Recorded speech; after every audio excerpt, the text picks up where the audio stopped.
Big One Congressional District, a great leader in agriculture, member of the Agriculture Committee, Congressman Mann from Kansas.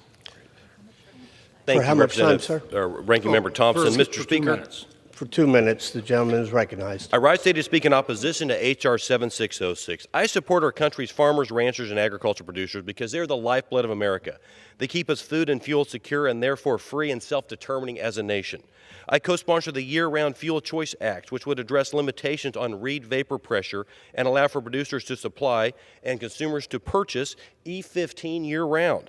I've supported this measure long before my time in Congress, and I will continue to be a strong proponent of year-round E15. A temporary waiver is not enough. We must make this decision permanent and provide certainty to producers. That bill is now part of H.R. 7606. I co-sponsor the Butcher Block Act, which would codify the authority for the Secretary of Agriculture to make grants and loans to expand meat and poultry processing capacity. I support consumer choice. That bill is now a part of 7606. In the House Ag Committee, I voted in favor of 4 other bills that are now part of H.R. 7606. But today's vote is disappointing because House Democrats ignored an effort made by Mr. Davis and others, one that I'm proud to co-sponsor, to include an amendment to separating these good pro-agriculture bills from a poison pill. Included in H.R. 7606 is a provision that would create a politically charged special investigator office at the U.S. Department of Agriculture to investigate and prosecute food producers in America. You heard that right.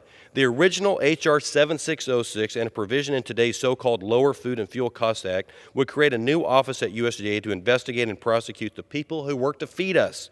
I represent the Big First District of Kansas, which ranks #1 in the country for the value of sales of cattle and calves at more than $9 billion annually. We see the entire beef supply chain of the Big First, from cow-calf producers and cattle feeders and packers.